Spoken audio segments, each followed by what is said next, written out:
À l'origine, les premiers châteaux forts se composent essentiellement d'une grande tour en bois érigée sur une motte artificielle et d'une basse-cour protégée par une simple palissade et un fossé. Mais à partir du Xe et XIe siècle, l'usage de la pierre va venir renforcer ces fortifications dont la fonction est autant militaire que politique et administrative.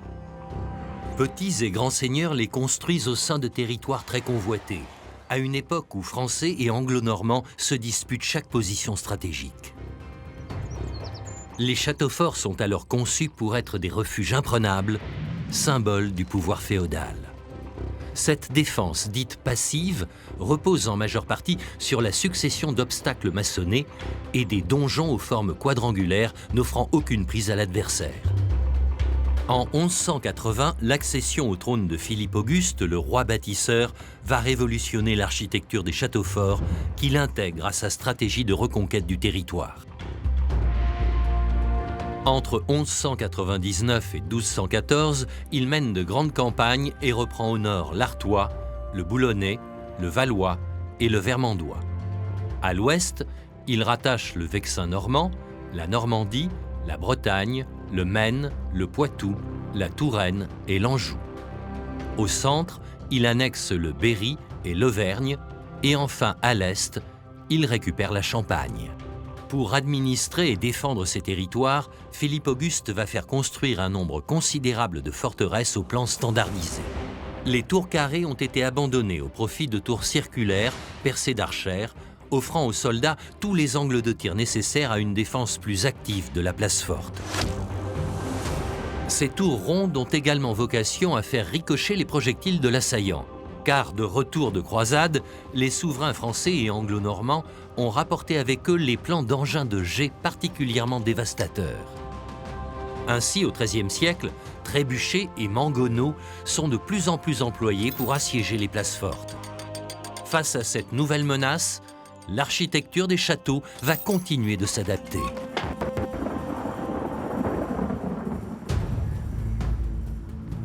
La citadelle de Château-Gaillard en Normandie a fait la fierté de Richard Cœur de Lion, roi d'Angleterre, qui a accompli l'exploit de la faire bâtir en 2 ans seulement.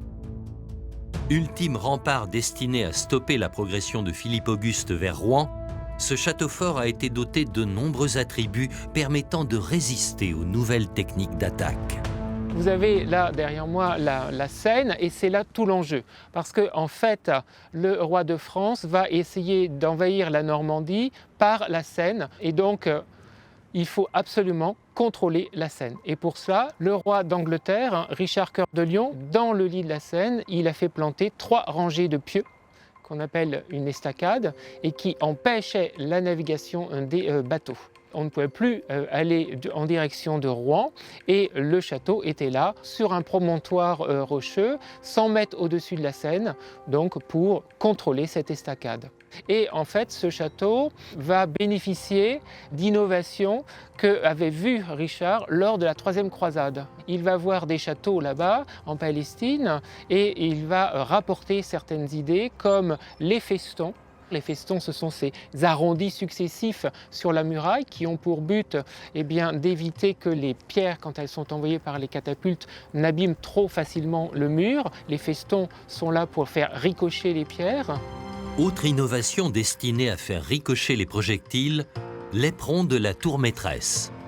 Une tour ronde en son centre, mais pourvue d'un angle saillant sur son flanc sud-est, le plus exposé au tir des engins de jet. Et puis, vous avez aussi ces fameux triangles de pierre. Donc, en fait, il faut imaginer qu'ils se poursuivaient, qu'ils se reliaient un peu comme s'il y avait des arches de pont. Et entre les triangles de pierre, il y avait des espaces pour tirer sur ceux qui étaient en dessous. Et donc, c'est la première fois que l'on va avoir en Europe des machicoulis sur des supports triangulaires. Toutes ces innovations ont fait la réputation de Château-Gaillard, une citadelle dite imprenable. Le roi de France, Philippe Auguste, devra d'ailleurs attendre la fin d'un très long siège et une erreur stratégique des Anglo-Normands pour réussir à s'en emparer. Philippe Auguste va arriver en septembre 1203 avec son armée et dans un premier temps, ils vont essayer de prendre la forteresse sans combattre, c'est-à-dire en faisant un siège, en organisant un siège pour essayer d'affamer les troupes qui étaient à l'intérieur. Il y avait à peu près 300 anglo-normands qui défendaient la forteresse. Ça n'a pas marché, hein. Ils ont attendu comme ça de septembre 1203 à peu près courant janvier 1204. Et après, donc, Philippe Auguste, trouvant un petit peu le temps long, va décider d'attaquer la forteresse. Et dans un premier temps, il va profiter d'une faiblesse qui se trouve derrière moi, en fait, dans ce mur ici. Vous avez une série de petites ouvertures pour aérer une réserve. Et c'est par ces petites ouvertures qui n'étaient pas défendues, pas surveillées par les Anglo-Normands, que 20 soldats vont s'infiltrer et pénétrer comme ça dans la basse-cour, surprenant les défenseurs qui, au lieu de défendre cette basse-cour, vont préférer se réfugier derrière le mur de la haute-cour. Dans un second temps, le pilonnage de l'enceinte de la haute cour par les trébuchets obligera la garnison à capituler au printemps 1204. Château-Gaillard reste néanmoins précurseur, certains éléments de son architecture se généralisant tout au long du XIIIe siècle, un peu partout sur le territoire. À l'image des hours en bois, vulnérables au feu, qui seront progressivement remplacés par des constructions en encorbellement. Les bretèches de petits avant-corps rectangulaires ou à pans coupés, et les machicoulis, des galeries de pierre courant sur le sommet des tours ou des murailles. Alors, le mot de machicoulis, c'est deux mots qui ont été accolés. Ça vient de mâcher, qui veut dire écraser, et coulis, qui est le cou, le col. Et donc, quand on reçoit une pierre sur la tête, ça vous écrase, ça vous enfonce la tête et le cou dans les épaules, donc machicoulis.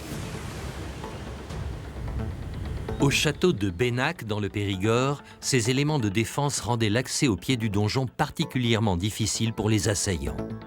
Alors côté nord, on a une bretèche qui sert pour surveiller justement, mais aussi pour défendre la base du mur. Vous avez des trous justement au sol pour pouvoir défendre la base du mur. Ensuite, vous avez les machicoulis, là, les pierres qui avancent, qui permettent aussi de défendre la base du mur tout en haut. Et vous avez les échauguettes. Donc c'est la même chose que les bretèches, mais ça va être plutôt sur l'angle du mur. Donc l'échauguette qui est ici renferme seulement un escalier. L'autre échauguette, c'est vraiment une échauguette de surveillance. Elle est juste au-dessus du bâtiment de l'éperon. La reconquête du territoire initiée par Philippe Auguste se poursuivra avec ses successeurs, son fils Louis VIII et son petit-fils Louis IX, qui n'auront de cesse d'agrandir le domaine royal. Ces croisades atteignent l'extrême sud de la France et en 1226, la cité de Carcassonne, alors aux mains du comte de Toulouse. Dans cette région, la notion de château fort prend une signification légèrement différente. En fait, il y a une grande différence entre le nord et le sud. Dans le nord, on a le château fort en haut sur sa butte et très souvent la population qui va vivre en bas. Ici, dans le midi, on a la tour au sommet de la butte, mais on a le village qui se forme tout autour.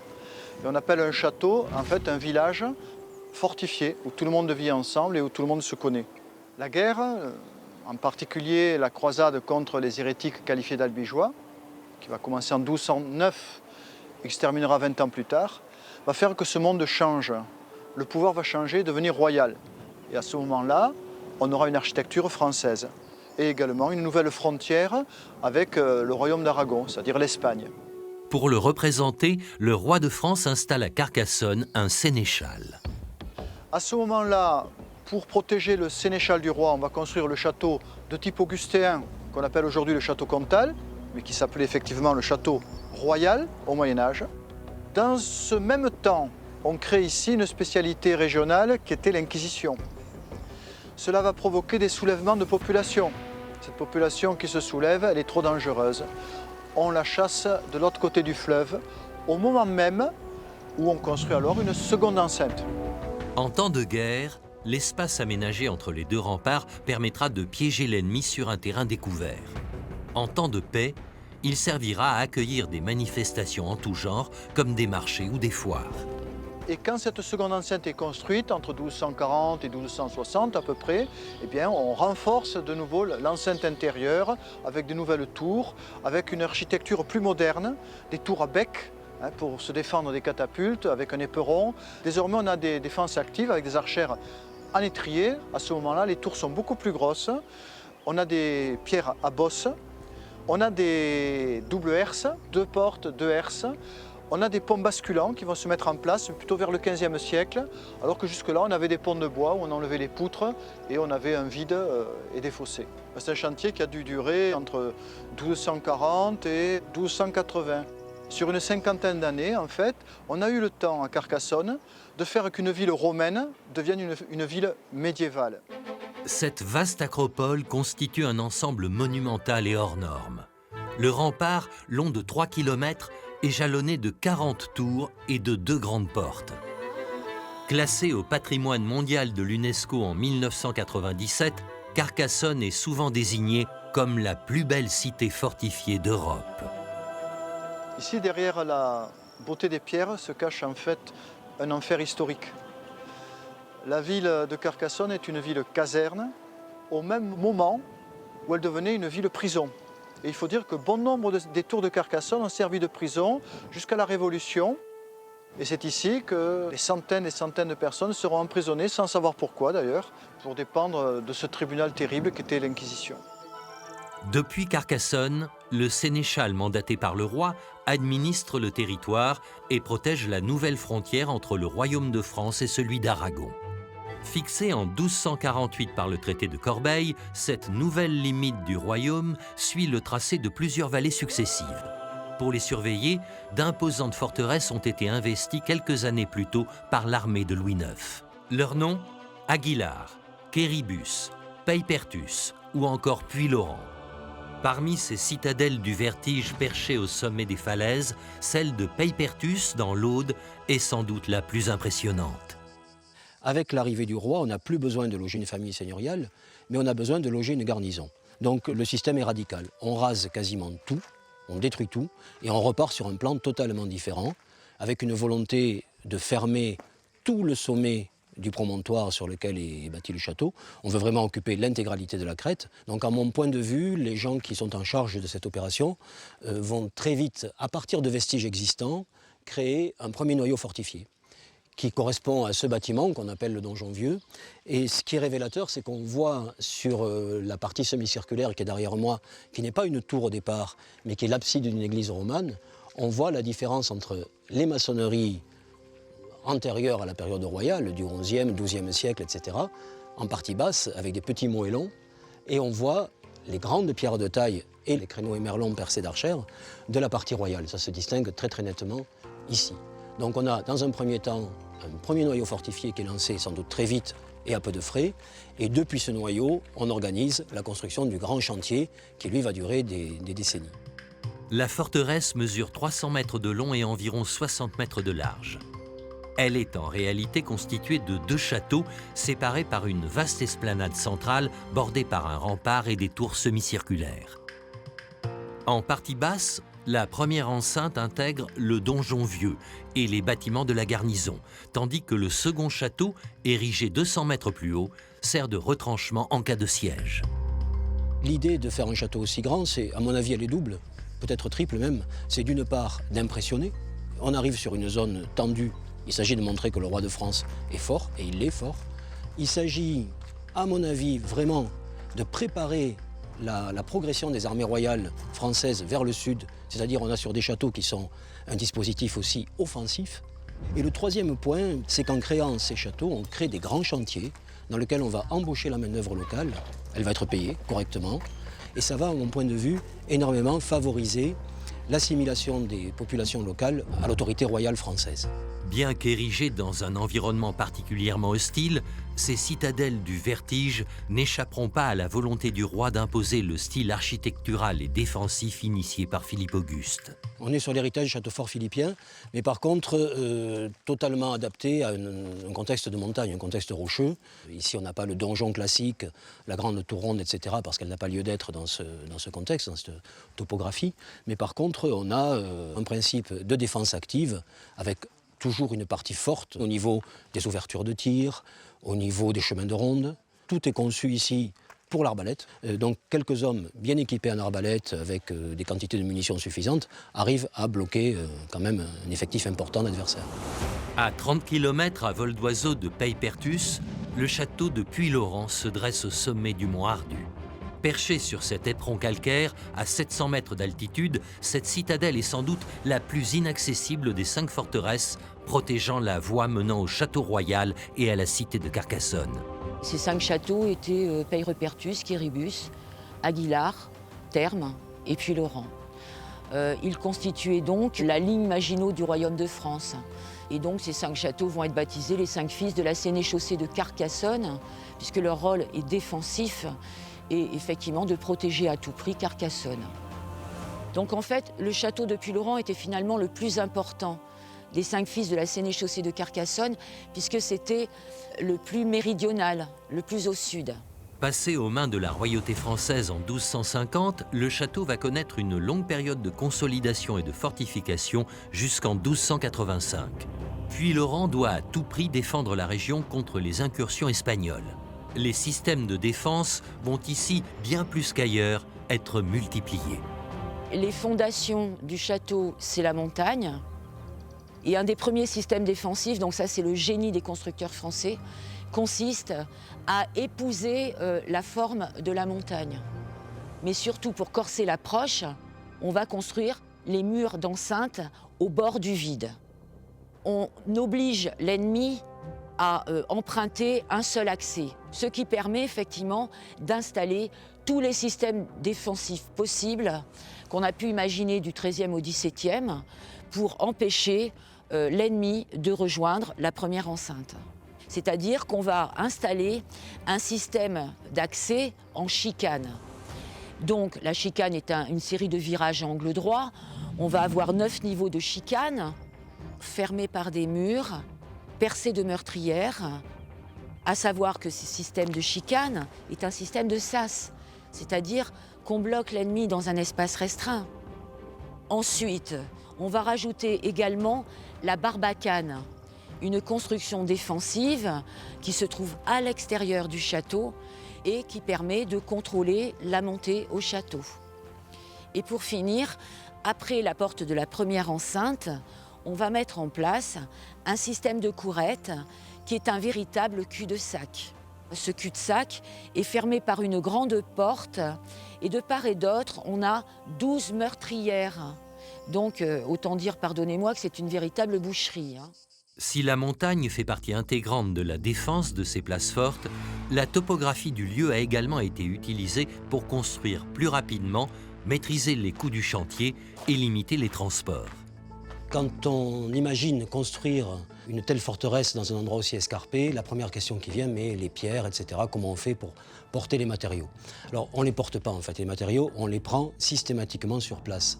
Le château est bâti dans sa propre carrière. Ça se voit très très bien ici, on voit que les carriers, les tailleurs de pierre, ont récupéré les cailloux ici, sur ce front de taille, par exemple, là, ont mis en œuvre ces cailloux dans les murs qui nous entourent, mais en même temps, ont taillé le front pour qu'il constitue lui-même un des murs du château. Ils sont même allés plus loin, puisqu'on voit qu'dans la partie haute, ils ont aménagé un escalier et quasiment le départ d'un couloir. Voilà, donc on a vraiment une intégration des bâtiments du château dans la carrière même, ce qui fait évidemment une économie d'échelle énorme et qui permet de gagner du temps et de l'énergie. Et autre utilisation judicieuse, ici, on a une ancienne ouverture qui a été murée dans un second temps, qui est en fait une espèce de sortie de secours.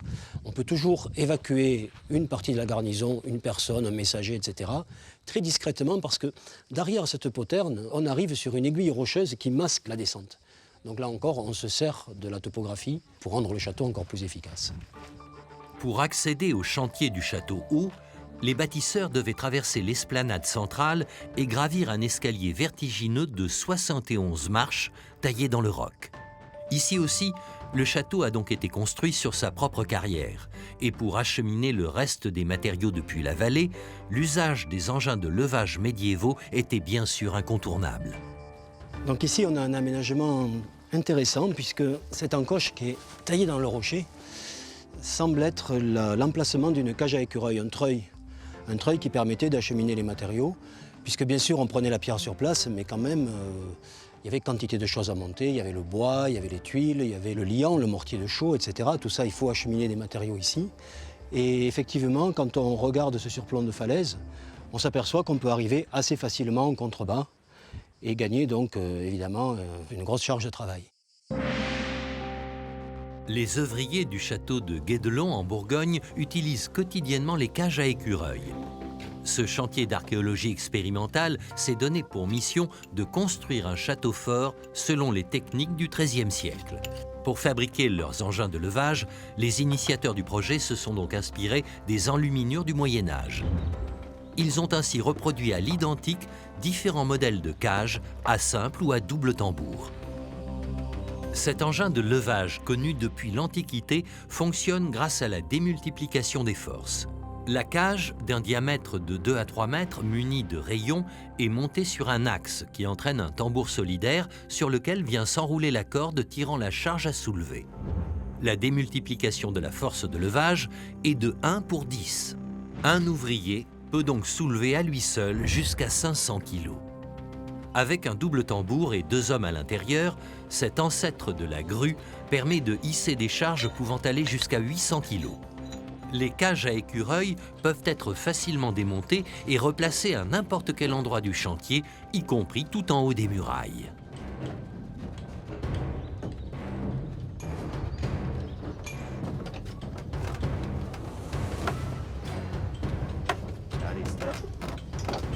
Donc on travaille avec une cage à double tambour. 2 personnes marchent dans la roue pour actionner une corde et lever les charges. Donc soit du mortier, soit de la pierre. On a la chance d'avoir une cage qui est sur un axe qui nous permet de disposer les charges à 360 degrés. Et moi, à tout moment, je peux arrêter la manœuvre ou la démarrer à l'aide du frein central ici. Des 2 patins que j'ai ici qui actionnent ou qui arrêtent la roue. Il y a aussi des réflexes constructifs qui nous aident à faire nos manœuvres. Par exemple, les murs sont construits par couches de pierre, par arase, où le mur d'une couche à l'autre est parfaitement horizontal. Ce qui permet de pouvoir utiliser le mur par lui-même comme stratégie qui entre dans la construction. De faire circuler la pierre sur des roules jusqu'à son emplacement où elle sera scellée. Encore un tout petit peu. Là. Ah ben voilà. Les bâtisseurs doivent également s'adapter au terrain sur lesquels ils édifient les châteaux forts. Construire sur un éperon rocheux, par exemple, nécessite de mettre en œuvre des techniques de répartition des charges afin de garantir la parfaite stabilité de l'édifice. Nous avons ici un arc de décharge. L'arc de décharge, en fait, les Romains connaissaient déjà ce type de construction. Cet arc de décharge a été installé à cet endroit, semble-t-il, pour épouser complètement la forme du rocher, puisque le mur est construit vraiment en épousant la forme de la montagne.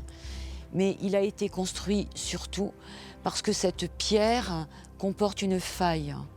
Et cette faille pourrait fragiliser le mur qui se trouve au-dessus. Donc, pour que cette pierre ne supporte pas la totalité du poids, on installe l'arc de décharge qui va répartir les charges de part et d'autre de cette pierre. Chaque élément du château démontre une incroyable technicité. Les voûtes en croisée d'ogives, capables de supporter les tonnes de pierres accumulées à chaque étage. Les poutres de bois, taillées dans des troncs courbés afin d'épouser la forme de la charpente. Ou encore les fenêtres sculptées en pierre de taille. Le chantier tout entier est donc la conjonction de multiples savoir-faire, coordonnés par le maître d'œuvre. Ces architectes médiévaux sont pourtant les grands oubliés de l'histoire. Leurs noms ont bien souvent disparu. Avec le règne des rois capétiens Louis IX et Philippe IV le Bel, le royaume connaît une période de pacification et de stabilité. Les châteaux forts continuent néanmoins de se répandre sur le territoire royal et bien qu'ils répondent toujours aux normes militaires, leur fonction résidentielle se développe. La quête de confort devient alors une préoccupation majeure. La lumière est un luxe que les châtelains souhaitent désormais s'offrir. Les étroites meurtrières des premières forteresses cèdent alors la place à de grandes fenêtres en arcade, les baies géminées. À cette époque, elles se généralisent sur les façades les moins menacées, celles donnant sur la cour intérieure du château.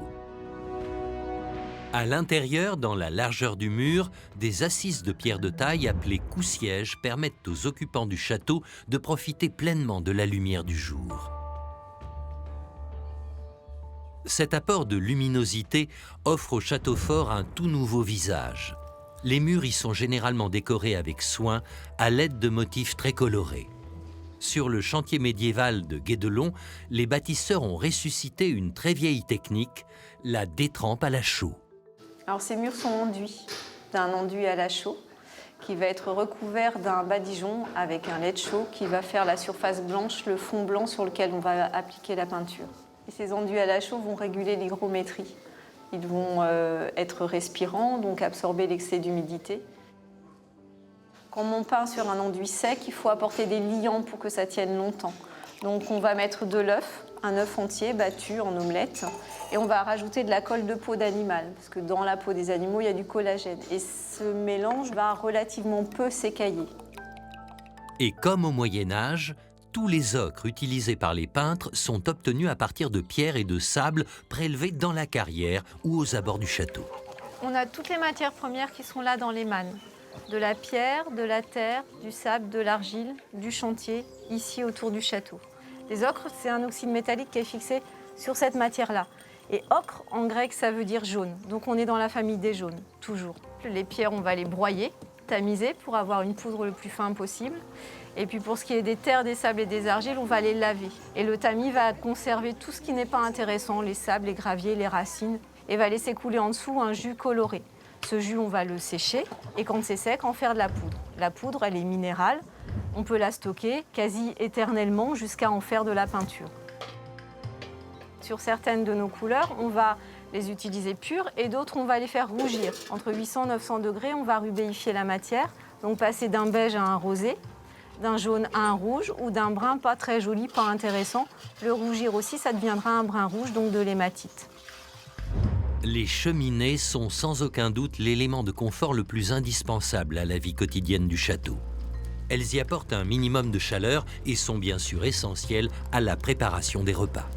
Relativement modestes dans les premières forteresses du XIIe siècle, elles atteignent des degrés de sophistication dans les constructions plus tardives car la cheminée est aussi synonyme de prestige. 2 foyers agrémentent généralement celle des cuisines. Un feu de cuisson équipé d'une rôtissoire et un four aux multiples usages où sont cuits les pains, les tourtes, les viandes ou les poissons des banquets seigneuriaux. Plus encore que la lumière ou le feu, l'eau est l'élément essentiel dont toute forteresse doit disposer. L'eau est primordiale dans un château fort, parce qu'il faut déjà tenir et être indépendant en eau lors d'un siège. Mais elle sert aussi pour la vie quotidienne et évidemment pour construire le château fort. Alors à Guédelon, ayant puisé, l'eau n'est jamais très loin. On a creusé à 7 mètres de profondeur. Et la particularité du puits, c'est que la margelle du puits est faite en un seul morceau qui a été évidé par 2 tailleurs de pierre pendant 1 mois et demi. C'est un signe extérieur de richesse, mais le seigneur de Guédelon, on peut imaginer qu'il s'est permis ce petit luxe. Et c'est actuellement un des petits chefs-d'œuvre de la cour du château. À Guédelon, cet ouvrage d'art rend surtout le château totalement indépendant en eau. Cette autonomie est une nécessité vitale. Lorsqu'elles sont perchées au sommet des montagnes, les forteresses possèdent donc des citernes où l'eau de pluie est stockée après avoir été filtrée par une couche de cailloux et de sable.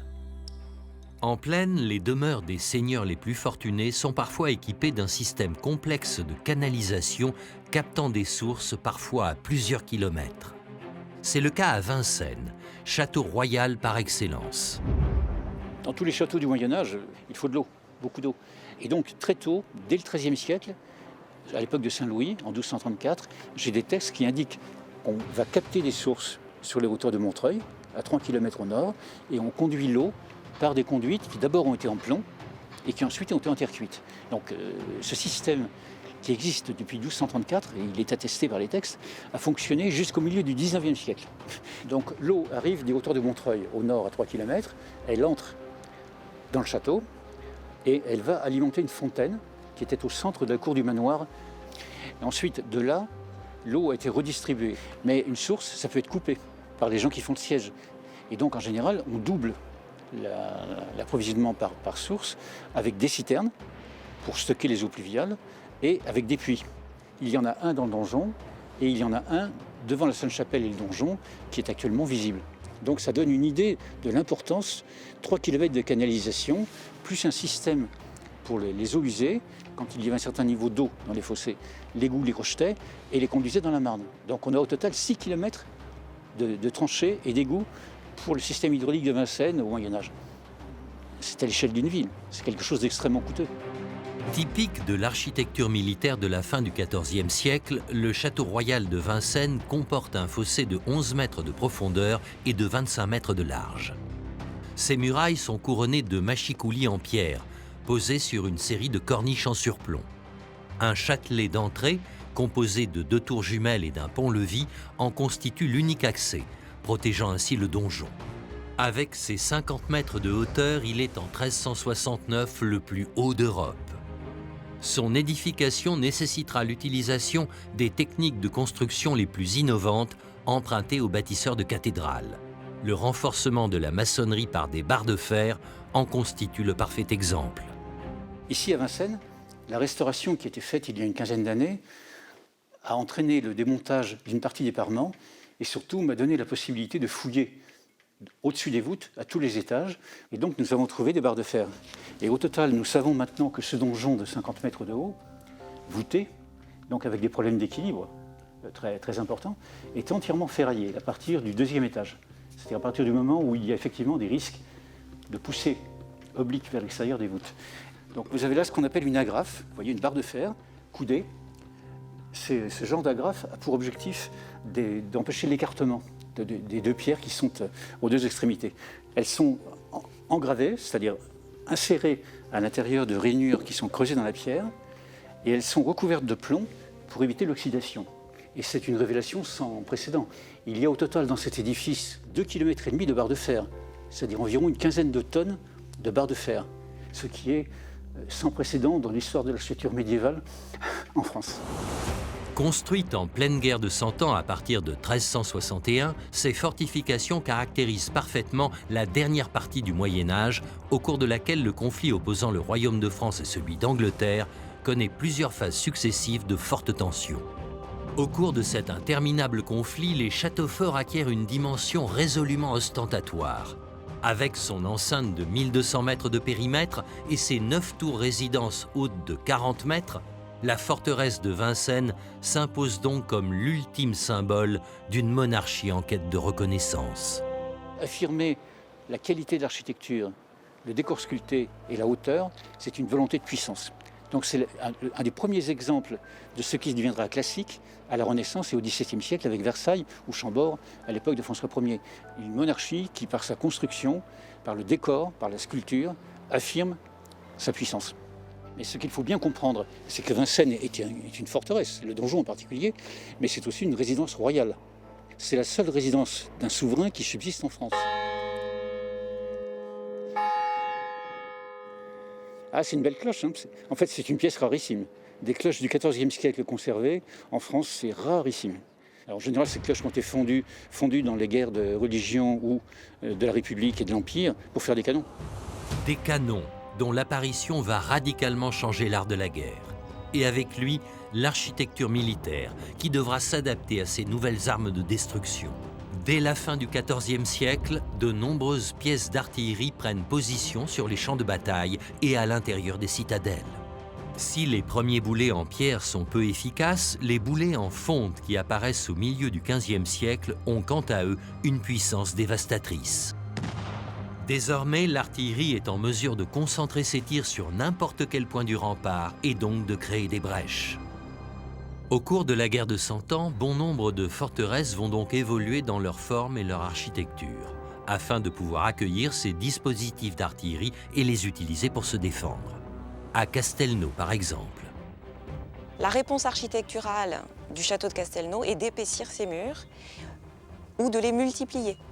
Exemple, la tour d'artillerie fait 5 mètres d'épaisseur de mur.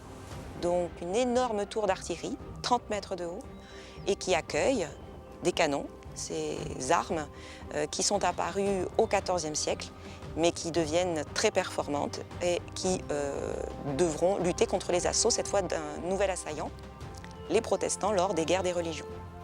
Ici, les murs, les fossés, les barbacanes, les systèmes des hourds, des machicoulis, la multiplication des canonnières, tout est présent et ça facilite la lecture de ce qu'est la défense passive et active d'un château fort au Moyen-Âge.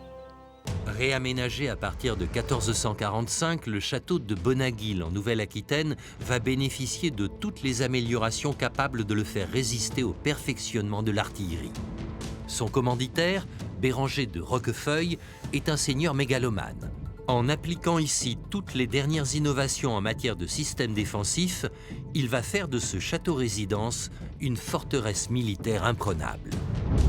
Alors un château qui est conçu d'abord très cloisonné. On a à la fois ici une cour haute dans laquelle nous sommes, avec un logis seigneurial sur le côté. De notre côté, un donjon qui va fermer le milieu du château. Et ensuite une seconde partie derrière avec les communs et la basse-cour. Donc deux parties très cloisonnées par ce grand donjon en forme de bateau au centre. L'éperon à l'avant, qui mesure 4 mètres d'épaisseur au centre, est tourné vers la colline nord de Bonaguil, qui est le point faible du château. Cette colline est juste devant le château, elle est à portée de tir.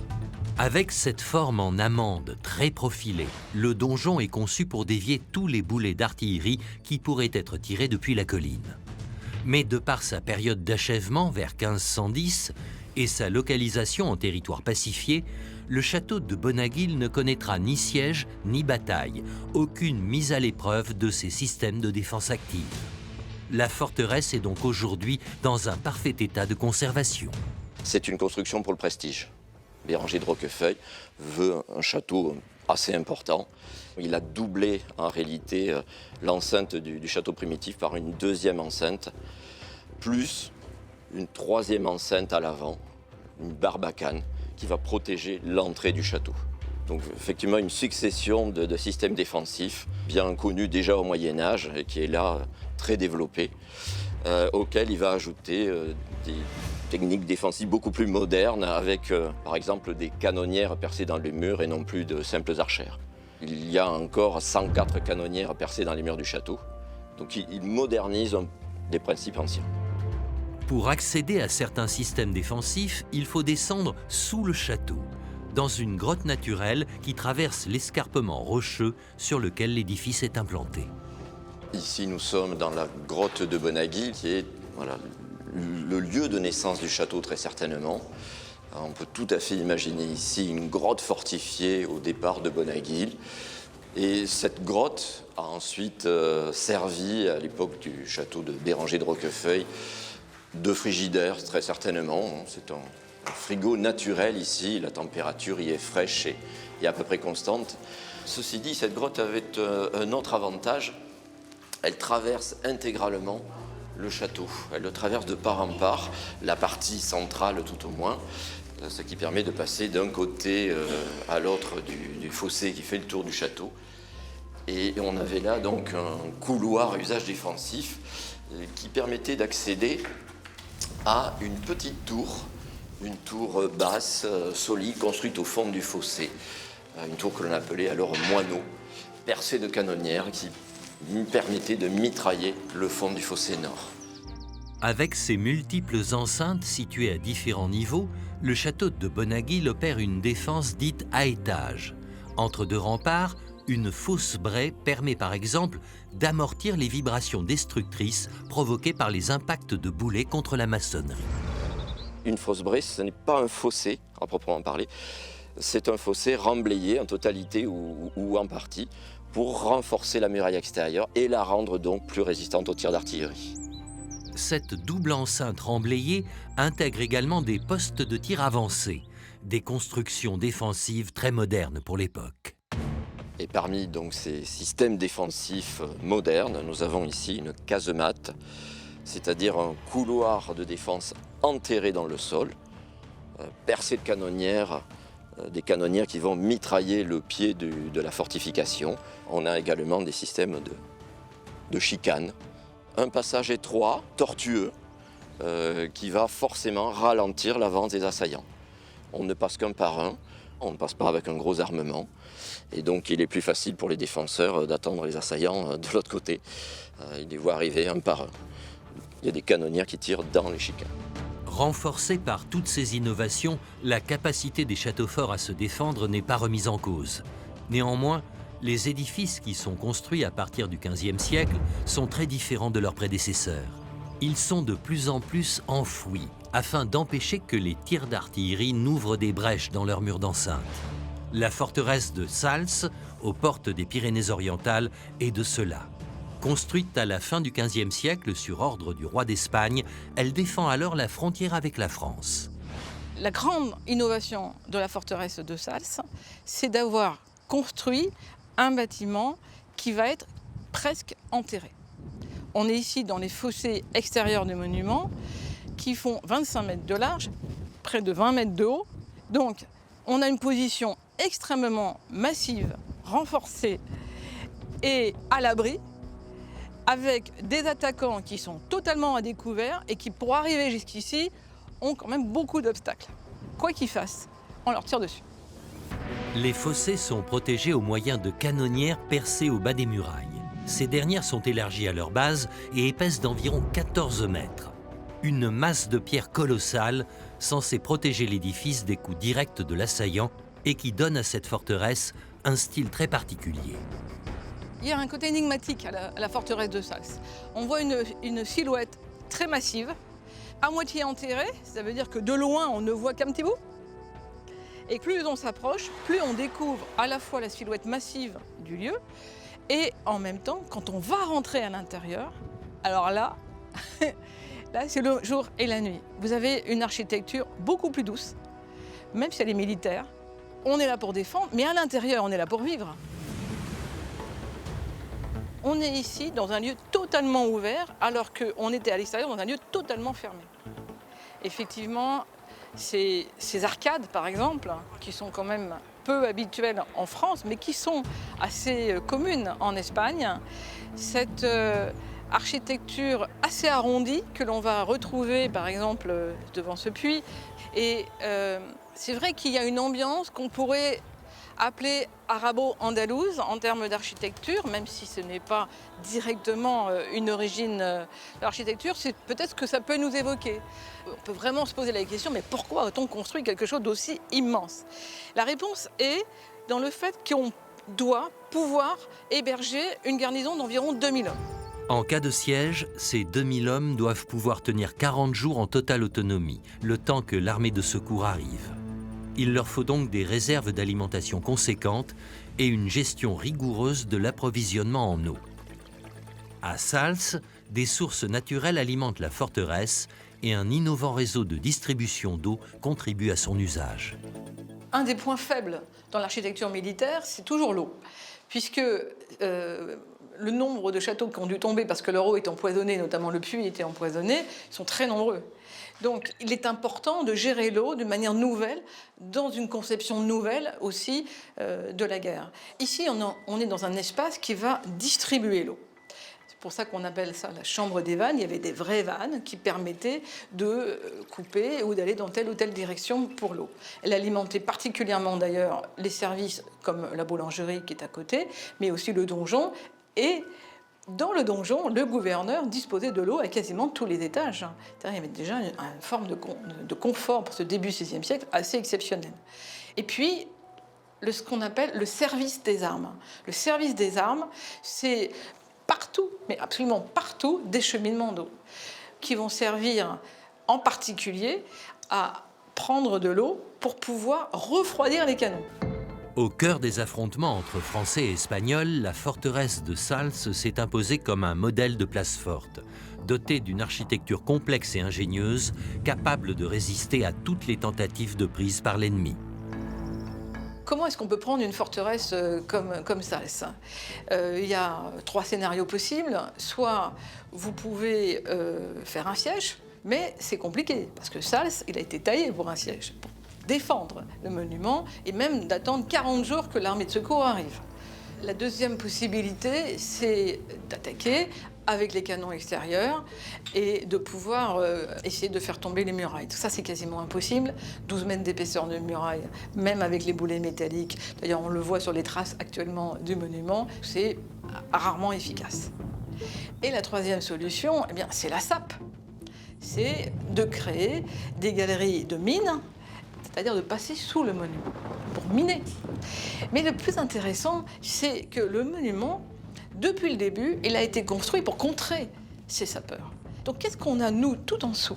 Mais alors vraiment partout, partout, partout, c'est ce qu'on appelle des galeries de contre-mine. Et comment on va contrer l'arrivée des ennemis? Eh bien, on va se positionner à différents endroits stratégiques pour écouter l'avance de l'ennemi. Et une fois qu'on a entendu l'ennemi arriver, qu'est-ce qu'on fait? Eh bien, évidemment, on va l'empêcher de pouvoir créer ces brèches. Donc, on va soit le stopper, et soit, ce qui est arrivé plusieurs fois dans l'histoire de défense du monument, on va exploser le lieu lui-même dans lequel se trouve le danger. La forteresse de Sals incarne véritablement la fin d'une époque. Car les châteaux forts tels que le Moyen-Âge les a connus sont amenés à disparaître. Sur tout le territoire, la puissance des seigneurs locaux décline au profit d'un pouvoir royal centralisé. Le système féodal est à l'agonie. Sals n'est pas un lieu où il y a un seigneur. C'est uniquement la partie militaire qui prédomine. Du coup, forcément, c'est une évolution par rapport à l'usage d'un château, c'est-à-dire on va avoir que des places fortes, des citadelles, etc. On n'a plus besoin de ce mélange-là. Et il y a encore, et heureusement, des châteaux qui vont évoluer. Si vous prenez par exemple au XVIe siècle, François Ier, Chambord, par exemple, c'est le XVIe siècle, il va démarrer avec des châteaux qui sont là aussi pour faire la chasse, pour pouvoir s'amuser. Il a un côté défensif, mais il a quand même déjà un côté très décoratif. Les travaux du château de Chambord sont supervisés par le roi François Ier à partir de 1519. Cet édifice majestueux constitue le parfait exemple de ces résidences d'agrément dont les fastes architecturaux n'ont d'autre but que de symboliser le prestige du royal commanditaire. Certes, ces palais conserveront quelques attributs du château fort, comme les tours, les machicoulis ou les échauguettes, mais leur fonction n'est ici que purement décorative. Au cours des règnes suivants, les rois vont procéder à une vaste entreprise de démantèlement des forteresses. Henri IV en fait abattre plusieurs, pour éviter, dit-il, qu'elles ne servent de repère aux ennemis de l'autorité royale. Dépossédée de ces attributs majeurs que constituaient les châteaux forts, la noblesse va désormais chercher à vivre au plus près du pouvoir, à la cour du roi. Et Louis XIII, puis Louis XIV vont poursuivre le processus de démantèlement.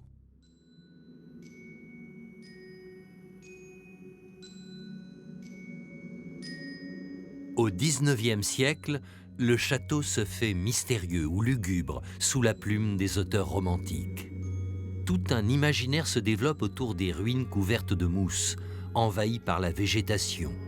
Vision d'un Moyen-Âge idéalisé et romanesque. Le château des Comtes Enfantins projette sa silhouette gothique sur les lithographies et dans les peintures.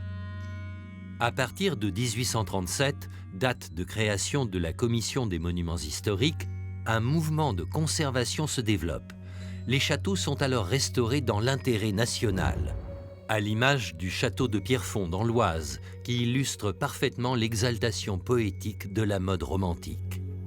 Démantelé sur ordre de Louis XIII, il sera entièrement reconstruit par l'architecte Viollet-le-Duc à partir de 1857.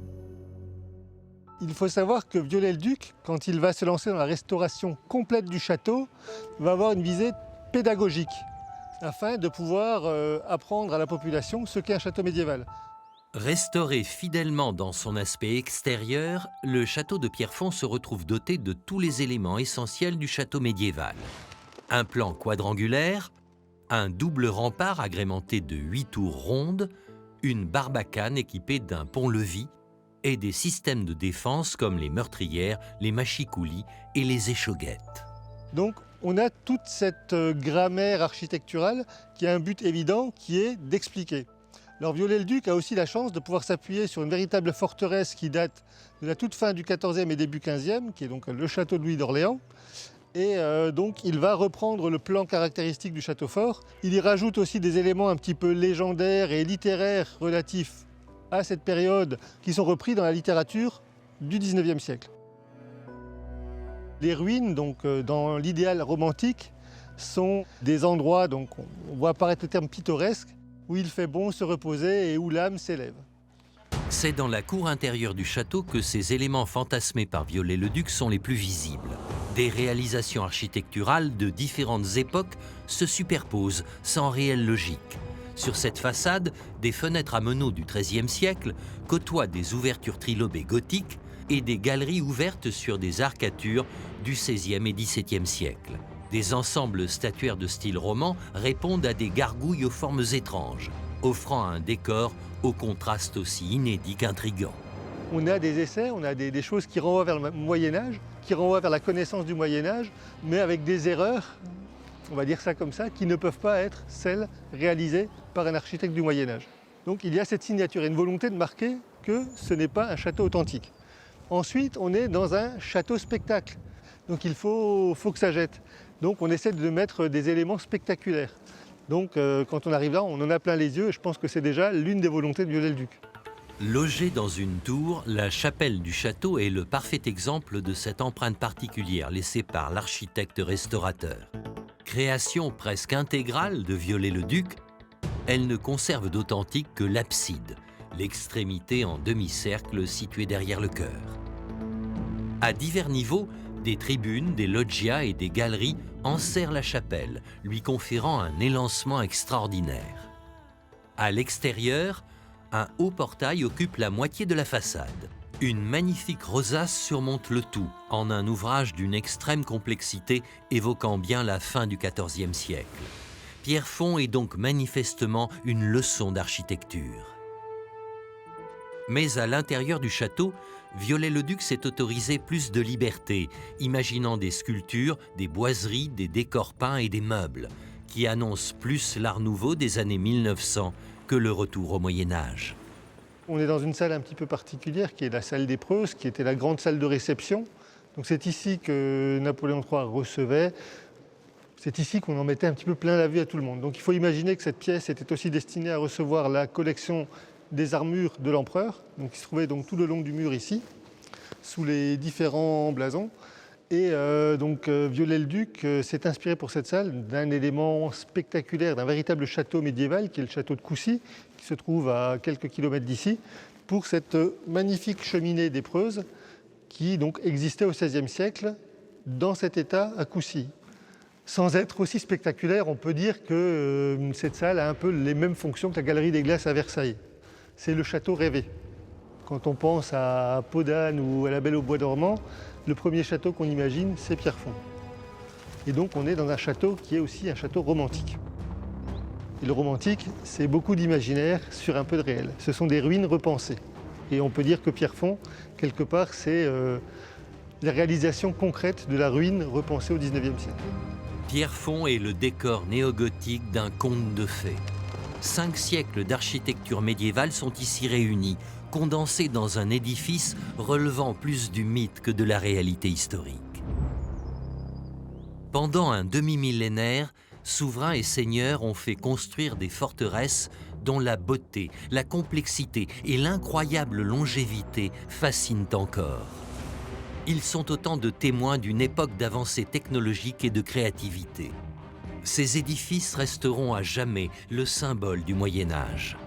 Leur majesté architecturale et le témoignage qu'ils nous livrent sur une époque encore empreinte de mystère suscitent toujours autant la curiosité du public. Preuve que les châteaux n'ont pas fini de faire rêver.